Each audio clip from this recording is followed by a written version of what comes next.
Profesor Moreno, tiene usted la palabra. Muchísimas gracias, Alejandro. En primer lugar, muchas gracias por contar conmigo para el curso, darme un hueco en este magnífico curso. Y en segundo término, pues a raíz de haber dado positivo en COVID, pues darme la oportunidad de que ya que no podía estar con vosotros, de compartir en una magnífica compañía y sobre todo un clima magnífico, a diferencia de lo que tenemos aquí en Córdoba, pues que podamos hacerlo por videoconferencia. Y de esta manera, bueno, pues al final que ese contacto con los alumnos, aunque sea de manera más indirecta, pues lo podamos seguir manteniendo. Yo, si os parece, lo primero que voy a hacer es convertirme a mí mismo en algo más pequeño para que a la vez que me estáis viendo podamos ir viendo la presentación. La verdad es que como era casi de los primeros en exponer, he querido también dar un poco una visión de conjunto, porque luego en el curso he visto que se van a ir abordando diferentes enfoques de la dieta mediterránea, sobre todo en el contexto de gastronomía, de salud, de turismo, y bueno, pues me gustaba un poco dar una visión global de esa dieta mediterránea para luego ir concretando dónde están los elementos que fallan en cuanto a, primero, saber qué es la dieta mediterránea y segundo, ver cómo medimos la adherencia y por último término, pues ver cómo va ese grado de adherencia a la dieta mediterránea. Lo primero que tendríamos que ver es qué es dieta mediterránea, el concepto de dieta mediterránea. Y esto es un concepto realmente complejo de definir, porque no estamos hablando de una cosa concreta que podamos ver muy fácilmente. Estamos hablando de algo muy plural, muy complejo, con muchas vertientes, y podríamos decir en realidad que la dieta mediterránea como tal no existe. No existe un prototipo único de alimentación, lo mismo que cuando se habla de cocina francesa, pues no pensamos que todos los franceses comen lo mismo. Cuando hablamos de cocina vasca, pues no creemos que todo el mundo esté comiendo todos los días los chocos y demás, sino que es algo anecdótico, porque de lo mismo podríamos decir de Almería, no todo el mundo en Almería come lo mismo, o sí. Bueno, pues esta es una de las preocupaciones que tenemos, el saber esos elementos de la dieta mediterránea, esos constituyentes que han dado pie y han formado la dieta mediterránea en cada uno de los rincones de la cuenca mediterránea, en ver un poco cómo se articulan en cada una de las provincias andaluzas. Esto es un proyecto que tenemos entre la Cátedra de Gastronomía de Andalucía y la Academia Andaluza de Gastronomía y Turismo, y concretamente, ya que estáis en Almería, pues deciros que el estudio está todavía abierto, podéis colaborar con él, luego os daré un enlace para que podáis participar en la encuesta o difundirla entre personas de ahí, de la zona, que nos puedan definir cómo consideran estos platos típicos de la alimentación almeriense, pero la foto fija que tenemos en este momento nos habla de que un 25% de los encuestados consideran que las migas de harina es el plato más típico de la alimentación almeriense, seguido del calamar en aceite, el trigo, los grullos de caza. Aquí ya también hay los grullos elaborados de otras maneras, fideos aparte, el pimentón de Almería, la marranada de pulpo, el rape con papas y almendras, los salmonetes con ajo blanco, las tarbinas. Y además, nuestro interés cuando estamos viendo los platos no es solamente, bueno, qué se consume, sino también con qué frecuencia. Por ejemplo, estamos hablando que las migas de harina, que es el plato que se ha dicho que es el más popular, pues se consume en un 60% de los almerienses pues de una manera casi mensual y un 20% raras veces al año. Es uno de esos platos que nosotros llamamos emblemáticos para presumir, porque un 6% de los almerienses declaran que solamente lo consumen cuando viene alguien de fuera. Es decir, es un plato que no lo tienen ya en su lista de platos habituales, pero cuando alguien viene de fuera, pues lo invitan a que coman este plato porque consideran que es plato de prestigio. Y también los peligros de extinción. En este caso tenemos una buena salud, solamente un 8% de los entrevistados declaran no consumirlo, y normalmente este porcentaje se centra en la población más joven. Ahí es donde deberíamos de tener un poquito más de interés. Es un plato para consumir en casa y un plato para consumir pues, prácticamente todo el año. Esto pues sería un ejemplo muy concreto y lógicamente no corresponde a todas las casas, a todos los hogares de Almería, sino que sería pues, una foto de los platos más populares que se pueden consumir. Incluso la propia terminología es algo que podríamos valorar si estamos utilizando correctamente. Dieta mediterránea. el concepto de dieta es algo impuesto, algo dificultoso de llevar adelante, algo que no nos agrada. Quizás sería más adecuado hablar de alimentación mediterránea. Pero es que además se está comprobando que no es solamente una cuestión de los alimentos que ingerimos, sino en qué contexto lo ingerimos, cómo lo ingerimos, con quién lo ingerimos. Todo esto va a influir en nuestro concepto de dieta mediterránea. Por tanto, podríamos hablar del estilo de vida mediterráneo, incluida la tan denostada y luego recuperada dieta en la zona mediterránea. En esta época del año, en Córdoba, pues la siesta, no sé si he dicho antes la dieta, la siesta es algo casi imperdonable. Por tanto, dieta mediterránea realmente es una generalización, la definición es muy compleja, luego intentaremos abordarla un poquito más. Y como toda generalización tiene excepciones. ¿Qué ocurre? Que en este caso tenemos tantas excepciones que el cúmulo de excepciones podríamos decir que define la propia dieta mediterránea. ¿Y de dónde surge este concepto? Porque normalmente nosotros no denominamos los alimentos por nuestro lugar de procedencia. Si vais a Francia y preguntáis por una tortilla francesa, los franceses probablemente no sepan de qué estáis hablando, porque tendríamos que, normalmente el gentilicio lo utilizamos para referirnos a algo desde fuera de. Por tanto, el que nosotros mismos tuviéramos el concepto de dieta mediterránea era altamente improbable. Realmente todo esto proviene pues, de algo que vamos a estudiar ahora, pero que viene del concepto que los norteamericanos toman de la alimentación que tenemos en el Mediterráneo, en la cuenca mediterránea. Realmente la forma en que nos hemos alimentado desde hace bastante tiempo. Ya también pondremos coto a cuánto tiempo podríamos definir como dieta mediterránea. Y ahora vienen los americanos y nos descubren, ¿eh? Lo mismo que hicimos nosotros con el descubrimiento de América, ellos lo han hecho con la dieta mediterránea. Un montón de tiempo viviendo los americanos allí, llegamos nosotros con Colón y los descubrimos. ¿De dónde surge este descubrimiento de los americanos de la dieta mediterránea? Alejandro, creo que el micro se acopla un poquito. Si lo podéis cerrar ahí, porque creo que mete un poquito de ruido. Vale. ¿De dónde viene todo esto? Bueno, pues esto viene de observaciones, principalmente de Ances Case, que habría veraneado y habría visitado de forma continua el Mediterráneo en los años 50, algunos estudios aislados que se hacen allí, pero sobre todo una observación de que parecía que había menor incidencia de cáncer y menor riesgo cardiovascular. Es con el estudio de los 7 países en los años 70 en el que se determina que Grecia, concretamente Creta, era el que tenía una menor incidencia cardiovascular y por tanto se empieza a pensar en que el Mediterráneo tiene algo, sobre todo la alimentación mediterránea tiene algo favorable sobre nuestra salud. Ances Case no utiliza esta terminología, se acuña un poquito después, pero de aquí surgiría un poco el término de dieta mediterránea. Por tanto, vemos que la forma en que abordamos esa dieta mediterránea es un concepto pues muy desde el punto de vista de la salud. No es el único estudio que se hace, tenemos luego los estudios del corazón de Lyon, donde también vamos viendo, sobre todo con estudios de carótida y con estudios de presencia de fenómenos cardiovasculares sobre una dieta control, que en este caso no era una dieta pues muy ortodoxa frente a la dieta experimental, que era la dieta mediterránea. Vemos cómo la dieta mediterránea tiene ventajas. Tendríamos que llegar ya a este milenio, a este siglo, con el estudio Predimed para que las cosas se hagan de una manera mucho más eficaz.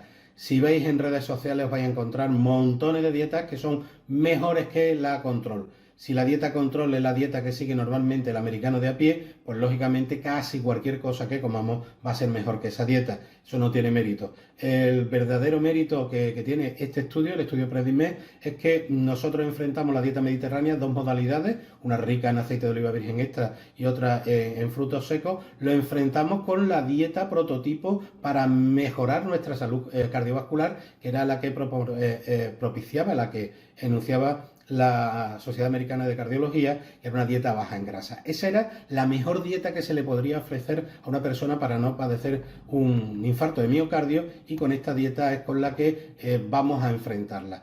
Una distribución de grupos, un seguimiento durante 5 años y al final, lógicamente, había que controlar que los grupos que se habían hecho estaban siguiendo las pautas que se les estaba dando, entonces se les aplicó una cosa que hablaremos luego, que son los test de adherencia, en este caso el test Predimed, de adherencia a la dieta mediterránea, y se comprueba que lógicamente aquellas personas que se les había puesto una dieta mediterránea seguían ese patrón de dieta mediterránea.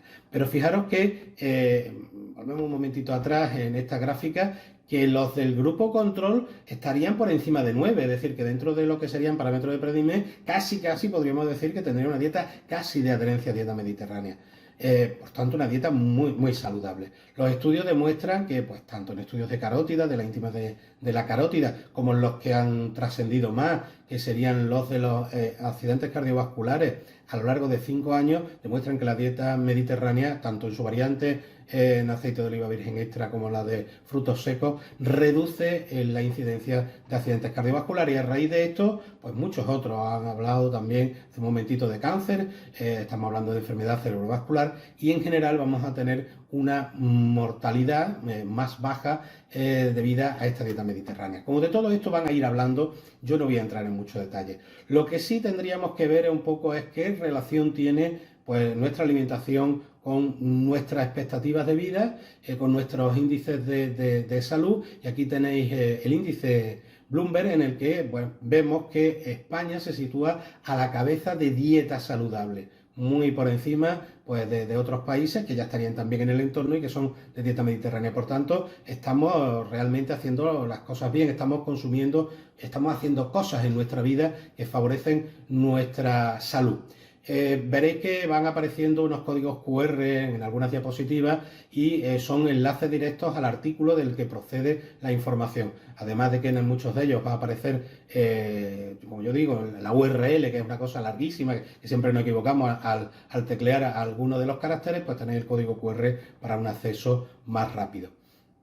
Pero antes decíamos la expectativa de vida, y es que también en expectativa de vida en España estamos a la cabeza. Somos los que tenemos mayor esperanza de vida, seguidos, pues, de otros países del entorno mediterráneo, y todo esto nos lleva a una conclusión. Algo bien estamos haciendo para poder tener esa salud demostrable y esa longevidad.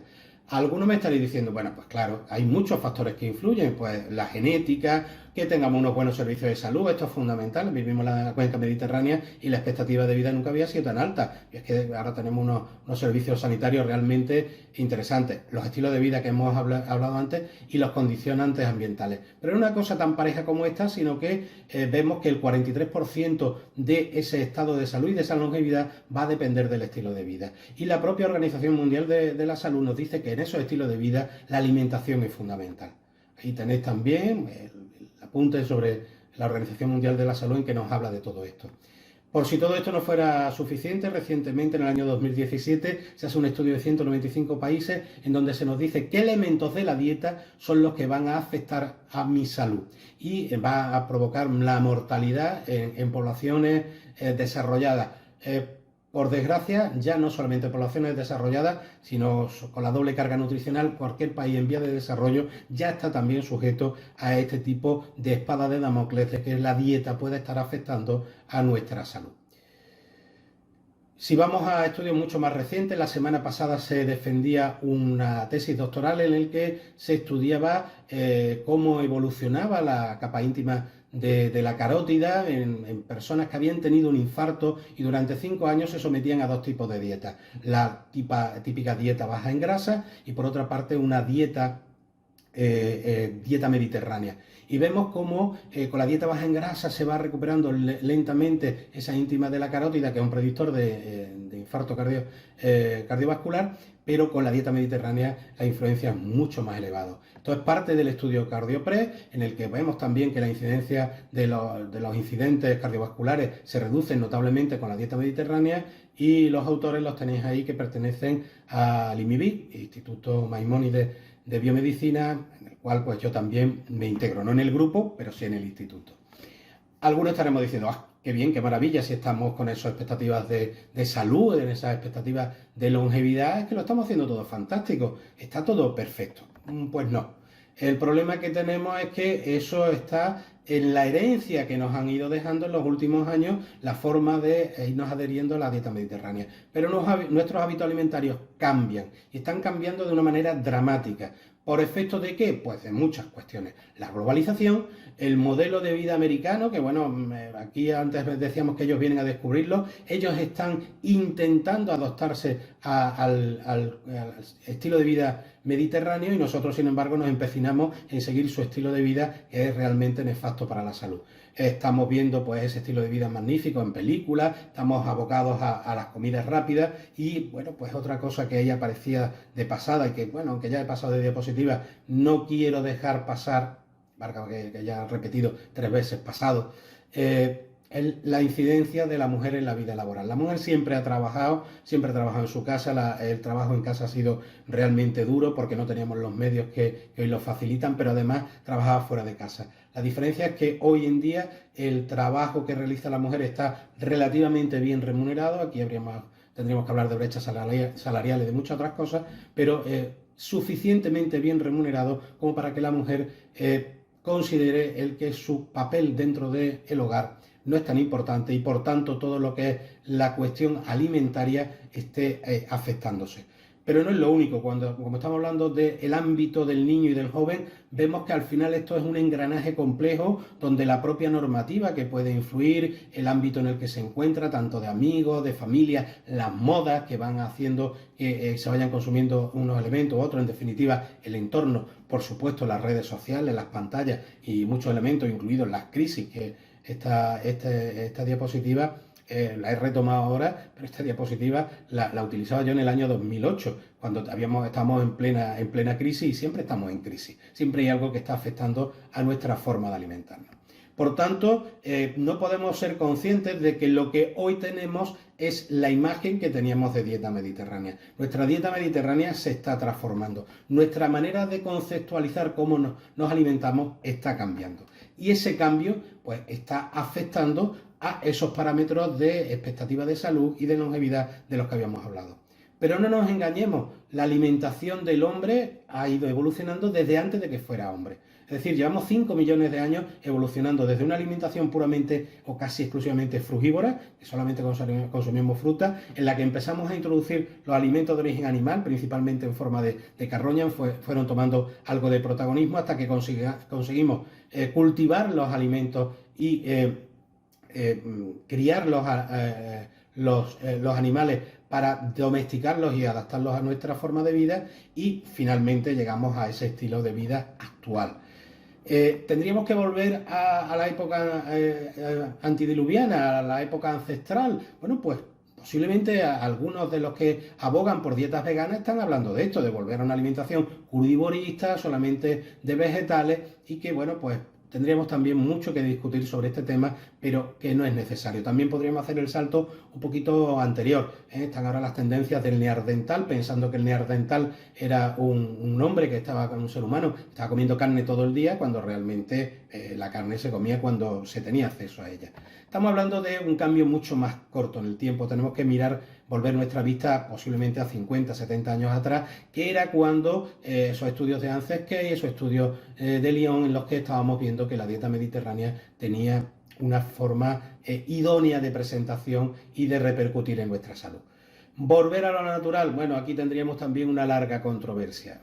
Posiblemente, y aquí el doctor Gaforio, que va a hablaros de aceite de oliva, pero podría daros una conferencia sobre cómo se ha ido modificando el mapa de disponibilidad alimentaria en la península ibérica. De lo que hoy disponemos en nuestros supermercados, en nuestras tiendas o incluso en nuestros huertos urbanos no tiene nada que ver con lo que teníamos hace 1 millón de años, completamente diferente, o hace 10.000 años. A lo largo del tiempo hemos ido incorporando alimentos y por tanto esos alimentos los hemos ido domesticando y lo hemos hecho a nuestra medida. Hay un elemento también fundamental, no solamente salud, sino que tenemos que pensar que la alimentación es patrimonio. Es patrimonio porque es un legado de nuestros padres, mejor dicho, de nuestras madres, porque está ligado a nuestra cultura, porque es un elemento diferenciador, porque permite diferenciarme de mi vecino. En alguna ocasión, cuando hemos ido a dar unas charlas, yo recuerdo en un pueblo, en Cabra, en el que me ofrecieron carne de membrillo, dije, hombre, carne de membrillo de Puente Genil. Estamos hablando de un pueblo que está muy cerquita. Y bueno, se molestaron muchísimo porque decían que la carne de membrillo de cabra no tenía nada que ver con la de Puente Genil. Por tanto, es un elemento que nos diferencia la porra antequerana con el salmorejo, un eterno debate. Estamos, por tanto, uniendo todo esto al territorio, es algo muy, muy nuestro y rastreable históricamente. La mayoría de los casos, aunque es alimentación popular, podemos buscar los orígenes o podemos por lo menos buscar unos antecedentes de la forma en que nos alimentamos. Por si todo esto fuera poco, desde el año 2009 se está reconociendo como patrimonio inmaterial la alimentación y tenemos un reconocimiento concreto que es el de dieta mediterránea por parte de la UNESCO, que no es baladí. Fijaros que, por ejemplo, en el Pórtico de la Gloria de la Catedral de Santiago de Compostela ya hay una imagen de personas que estaban comiendo una empanada gallega. Fijaros hasta qué punto puede ser rastreable nuestra manera de alimentarnos. El problema es definir realmente qué es mediterráneo y qué no es mediterráneo. Concretar la dieta mediterránea es muy difícil, primero porque no es única. No existe un prototipo exclusivo de consumo de alimentos, sino unas formas de cocinar, una serie de alimentos que puedan ser más o menos frecuentes y unas formas predominantes. Pero aquí podríamos empezar a ir vislumbrando que hay elementos que podrían estar, otros que no deben de estar, y aquí es donde hacer la lista. La genérica es muy fácil, pero concretarla luego a lo particular es bastante dificultoso, por decirlo de alguna manera. Elementos de la dieta mediterránea, todos los vamos a definir. Si estuviéramos en los años 50 hablaríamos de aceite de oliva. Hoy, con la nueva normativa, realmente de lo que tenemos que hablar es de aceite de oliva virgen extra. Eso es lo que ha sido la grasa ancestral de consumo en la cuenca mediterránea, y hoy en día pues le tenemos que poner ese apellido para diferenciarlo de lo que es aceite de oliva a seca, que es un producto refinado al que se le añade aceite de oliva virgen extra para adecuarlo organolépticamente. El pan como elemento fundamental, pero los cereales en general, en algún caso y ya más recientemente con la inclusión de tubérculos también. Las legumbres como elemento de balance proteico, a buen aporte proteico junto con los cereales y balance en cuanto a aminoácidos esenciales. Esa ha sido la proteína de toda la vida de la clase menos pudiente. La fruta, la verdura, el pescado, lógicamente más en las zonas de costa que en las zonas de interior, y el vino. El vino ha sido un elemento fundamental en la ribera norte del Mediterráneo. En la ribera sur, predominantemente musulmana, pues ha estado prohibido, pero también ha estado en el ideario de muchos de los pueblos que se han asentado en esa ribera sur en determinados momentos de la historia. Con todo esto, algunos diréis, bueno, pues muy fácil, podemos definir muy bien cualquier cosa si es una dieta mediterránea. Aquí os traigo uno de los platos típicos de Almería, el trigo almeriense, y vemos ahí la receta, una que hemos rescatado de internet, y podemos decir, pues todo mediterráneo. Sabemos que hoy en día el trigo no lo estamos cultivando en el Mediterráneo, mayoritariamente no está viniendo de Ucrania. Sabemos que en Hungría se están produciendo jamones que son muy parecidos a nuestro jamón ibérico, incluso han ganado algún certamen de concurso de jamón ibérico. Estamos hablando de los garbanzos que mayoritariamente proceden de la India, o de la ternera que la estamos importando de Nueva Zelanda, o de las patatas que son procedentes de Perú y que todavía tenemos unos niveles de importación relativamente altos. Aunque nuestras producciones locales de todos estos ingredientes podría ser el que pudiéramos construir el plato totalmente autóctono, totalmente de nuestra zona, pero lo tenemos complejo. Lo tenemos complicado porque las fuentes más baratas de estos ingredientes los vamos a venir a encontrar de fuera. Y por si todo esto no fuera suficiente, con la cantidad de salinas que tenemos, tanto de interior como de costa, en nuestro país, pues resulta que ahora nos traemos la sal del Himalaya, porque es rosa. Esta imagen define un poco la controversia. Es un salmorejo cordobés, más típico por los ingredientes, pues un poco puede haber, pero estamos viendo que se lo está consumiendo una señorita oriental, concretamente una chica china con palillo, y lo estaba comiendo en Ecuador. ¿Eso es dieta mediterránea? Bueno, pues lo dejo para vuestro razonamiento. Nosotros le dedicamos en el año 2020 un congreso entero para definir la mediterraneabilidad. Fijaros que la ponencia magistral, la de inauguración, era mediterraneidad, concepto, cooperación y consenso, porque realmente era muy difícil. Y nos tiramos 2 días de congreso hablando de este tema y finalmente pues no llegamos a conclusiones muy plausibles. Esa es la pirámide que en definitiva nos va dando una guía de cómo puede ser la alimentación o el estilo de vida mediterráneo, pero hay que pensar que todo esto evoluciona. hablábamos de salud, estamos hablando de patrimonio, pero ahora ya también sabemos que la alimentación mediterránea es una de las más sostenibles, ya se representa en la dieta, la pirámide de la dieta mediterránea. Y no solamente eso, vamos a hablar de los elementos de sociedad, de cultura, de salud, de ambiente, de economía, porque podríamos estar hablando de la proximidad de kilómetro cero, el repoblar el medio rural, en la economía de subsistencia. Podemos estar hablando de iniciativas que se están produciendo ahora, como el agrochef, en el cual se ponen en contacto productores con el consumidor para que esa cadena de intermediarios se reduzca y por tanto el valor del producto pueda ser más, digamos, asequible para el consumidor, pero también más justo para el productor. Y todo esto al final nos va a llevar a un concepto de mediterraneabilidad mucho más complejo, ese componente social, la sostenibilidad, por supuesto, alimentos satisfactorios, seguros, saludables, etcétera, etcétera. En cuanto a ese carácter sostenible, pues se han hecho estudios muy profundos sobre este tema y se considera que la alimentación mediterránea es una de las más sostenibles del planeta. Nos hablan, tenéis ahí diferentes artículos científicos, de una reducción en el impacto medioambiental de más de un 72%, un mejor uso de la tierra de más de un 58%, una reducción en el gasto energético de un 52% o del consumo de agua de un 33%. Además, al ser una dieta en donde el componente cárnico es más bajo, va a propiciarse la grasa vegetal y vamos a tener menor efecto invernadero. Esto además se ha hecho a escalas mucho más globales. Es decir, alguno podría decir, bueno, si me lo estás comparando con la dieta, con la producción industrial, pues te lo compro. No, no, estamos hablando incluso con dietas saludables, un estudio que hace González García y colaboradores hace un par de años, en el que compara 3 dietas saludables y al final se demuestra que la dieta mediterránea sigue siendo la más saludable. Y no solamente estudios en nuestro país, en Italia también se hablan de una menor producción de gases de efecto invernadero, o en el Líbano, donde se comprueba que hay una relación inversa con efectos medioambientales. Si a todo esto le sumamos el que tenemos una mayor pluralidad de alimentos en nuestra dieta, mayor biodiversidad, estamos contribuyendo también a una mayor resiliencia frente a los cambios medioambientales.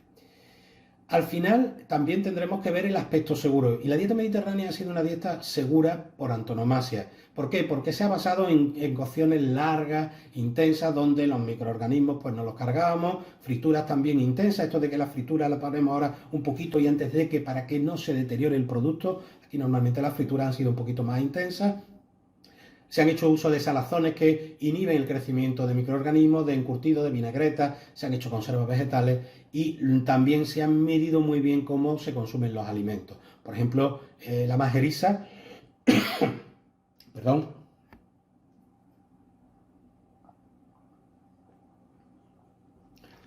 plato típico de domingo de resurrección, donde los alimentos más perecederos, que son las vísceras, son las que se aprovechan en primer término para que no se estropeen, para que no se deterioren y para que el riesgo sobre nuestra seguridad alimentaria sea minimizado.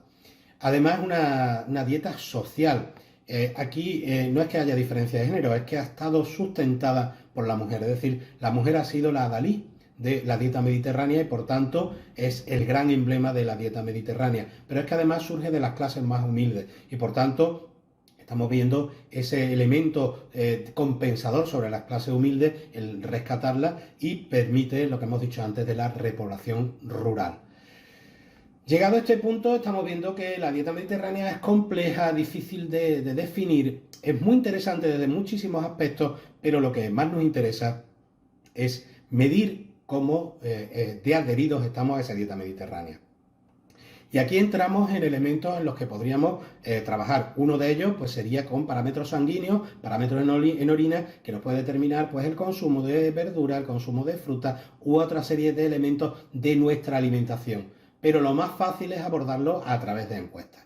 ¿Dónde está el problema? Pues de nuevo lo encontramos en la gran variedad de encuestas. Os he traído las 3 más habituales, os pongo ahí la Olmet, que es una que estamos nosotros desarrollando precisamente para poder calcular los parámetros de las tres anteriores de una manera, pues digamos, más rápido y tener una visión de conjunto de las tres, pero es algo bastante complejo. Tenemos en este caso el cuestionario XMED, muy orientado a población infanto-juvenil, con 16 preguntas valoradas con un punto positivo o negativo, la Predimed con 14 preguntas que solamente se valoran sobre un punto, y tenéis aquí, por ejemplo, la MEDLIFE, que tiene hasta 26 preguntas, porque estamos hablando también de estilo de vida mediterráneo. En los estudios, sobre todo de Olmedo y Requena, que ha realizado sobre diferentes dietas, diferentes métodos de determinar la adherencia a la dieta mediterránea, comprobamos que la clasificación que se produce, y aquí estamos hablando de encuestas muy emparentadas entre sí, pues son muy diferentes. Es decir, nos vamos a encontrar con unos niveles de adherencia altos, elevados, de hasta un 37% en unos casos, y para esos mismos individuos nos da un 22%.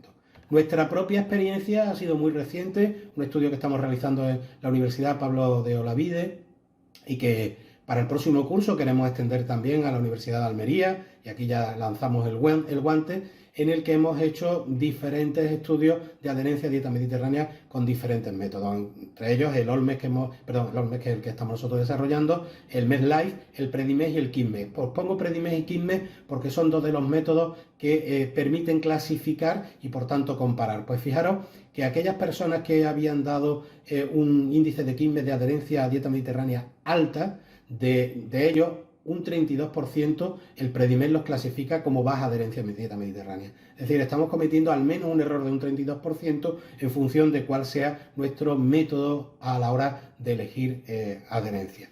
De todo esto hablaremos también un poquito más en concreto cuando abordemos esos estudios, pero me quedo con las palabras de Nazca y Tricopoulou, en que nos dicen que estamos regresando al futuro, pero estamos regresando a un futuro en el cual la dieta mediterránea no es protagonista. Estamos viendo que hay una reducción en cuanto a la adherencia a dieta mediterránea conforme va reduciéndose la edad, es decir, a mayor edad tenemos mayor adherencia a dieta mediterránea, conforme la población es más joven se va perdiendo esa adherencia. Si esto se compensara porque esos jóvenes cuando van a mayores pudieran tener una mejor adherencia, pues estaríamos salvados, pero el problema es que esas costumbres alimentarias normalmente se van a perpetuar y por tanto ese grado de adherencia va a ser muy pequeño. Hace unos años nosotros hacíamos un estudio de revisión bibliográfica bastante completo en el que estudiamos diferentes artículos científicos sobre adherencia a dieta mediterránea con más de 23.500 personas que habían sido estudiadas, jóvenes y adolescentes, y en unas edades comprendidas, bueno, pues llegábamos hasta los 20 y tantos años y a partir de los 2, pero la franja de edad quizás más importante entre los 9 y los 16 años. Y los resultados eran tan variables como lo que estáis viendo aquí. Tenemos grados de adherencia a dieta mediterránea, en verde sería el de máxima adherencia a dieta mediterránea, en amarillo y en rojo pues estaríamos hablando de baja o nula adherencia a dieta mediterránea.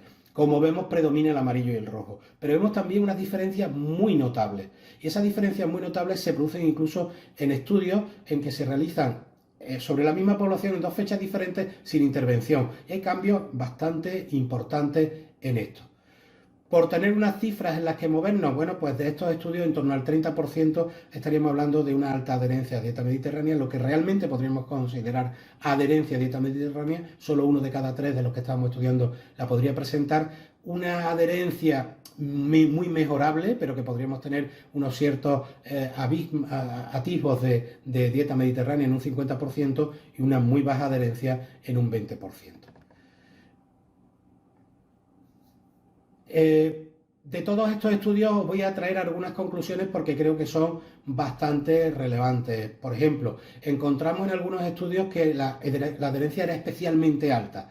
Y encontramos que... Rafael, sí. Rafael, por favor, tienes 10 minutos de exposición más para los otros 10 minutos tenerlo de coloquio. Perfecto. Vamos ya casi, vamos resumiendo. Decíamos... tenemos que normalmente cuando esos niveles de adherencia a dieta mediterránea son muy altos es porque hay una educación nutricional de esa población y por tanto se consiguen esos hábitos. O porque son grupos especiales de trabajo, como por ejemplo en el caso de unos piragüistas, donde bueno, pues de forma natural habían adaptado esta forma de alimentación. Bueno, en algunos casos la adherencia era muy baja y en algunos casos veíamos que había discrepancias entre si era más alto en hombres, en mujeres, etcétera. ¿Cuáles son los factores que afectan en todo esto? Pues se han citado muchos, entre otros el que estemos más o menos gorditos, nuestro nivel sociocultural, el nivel educativo de los padres, si estamos en un entorno urbano o rural, por supuesto el sexo, la actividad física que desarrollamos, etcétera. Aquí vemos que los estudios se van dividiendo. Hay algunos que nos dicen que no hay relación ninguna con el índice de masa corporal, con el grado de obesidad que tenemos, otros que nos dicen que sí, y los cuales podemos ver que los normopesos normalmente son los que tienen peor adherencia, el nivel sociocultural, que encontramos de todo, desde aquellos en los cuales los de nivel sociocultural más bajo son los que tienen menos adherencia, caso de España, el caso portugués, que es prácticamente el contrario, y el caso de Marruecos, donde es independiente del nivel sociocultural. El nivel educativo, hay algunos estudios que nos dicen que sí afecta el que tenga un nivel educativo los padres, otros nos dicen que no. El grado el lugar, la ubicación de la población rural parece que tiene una mejor adherencia a dieta mediterránea, en los pocos estudios que se ha hecho el estudio. El sexo nos encontramos de todo, desde algunos que dicen que afectan, otros que no, otros que dicen que en las chicas es mejor y otros que dicen que en los chicos es mejor. Y el ejercicio físico, pues realmente también. Hay quizás una conclusión que se está obteniendo en los últimos estudios, posteriores a este de 2015, que sería las pantallas, el uso de pantallas y una menor adherencia a dieta mediterránea. Aquí, bueno, pues las pantallas también habría que distinguir, el famoso Pokémon Go, en el que cambió los hábitos de manejo de esas pantallas, de estar de forma sedentaria a estar en la calle, y posiblemente pues las pantallas podrían servir también para mejorar nuestra alimentación. En casi todos los estudios siempre apuntan hacia un dato, y es que hay un bajo consumo de frutas y verduras. Y bueno, pues aparte de eso podríamos hablar de muchos más factores que afectan, y como vamos mal de tiempo no nos vamos a parar y vamos a ir a nuestros estudios.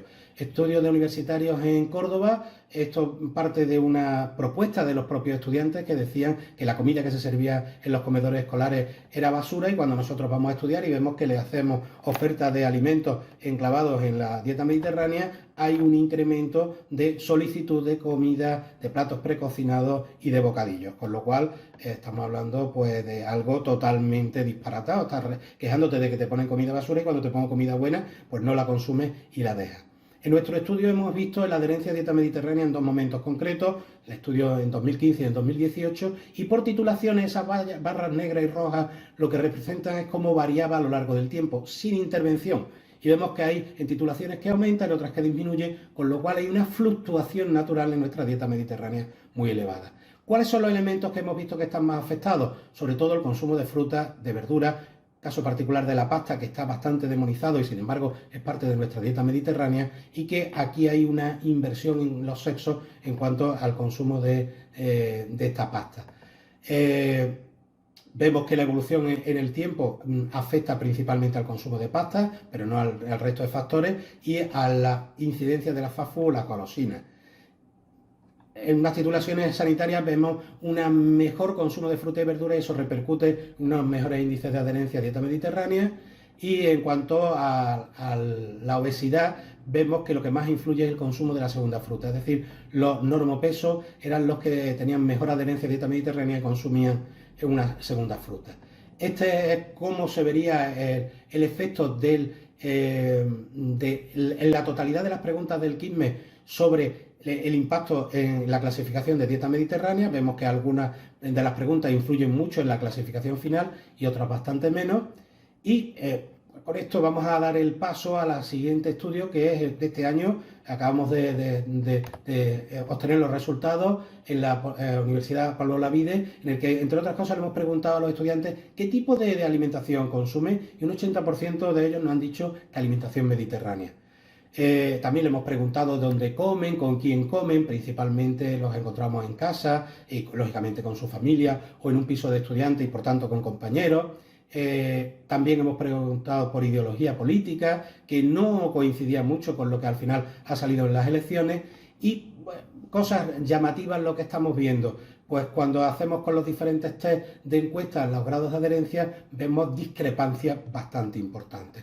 Y en cuanto a todos estos factores que hemos ido estudiando, al final comprobamos que no afectan, es decir, no me afecta el sexo, no me afecta el grupo de edad ni el curso. Lo único que nos está afectando es cómo defino mi tipo de alimentación. Y vemos que en la clasificación de Quismes sí me afecta, pero curiosamente los que declararon tener una dieta mediterránea no fueron los que tenían mejores puntuaciones, sino que fueron los flexitarianos. Es decir, el concepto flexitariano encajaría bastante bien y de hecho la dieta mediterránea es una dieta flexitariana. Ahí hemos seguido avanzando, tenemos un estudio en ciernes sobre el efecto del consumo de refrescos y snacks en la adherencia a dieta mediterránea y vemos que solo un 12% de los encuestados no consumían ni refrescos y snacks y las repercusiones que pueden tener. Alejandro, terminando y concluyendo, la alimentación mediterránea es la más saludable, sostenible, socialmente adecuada y culturalmente reconocida. Es difícil establecer que es mediterráneo o no y aún más difícil medir la adherencia.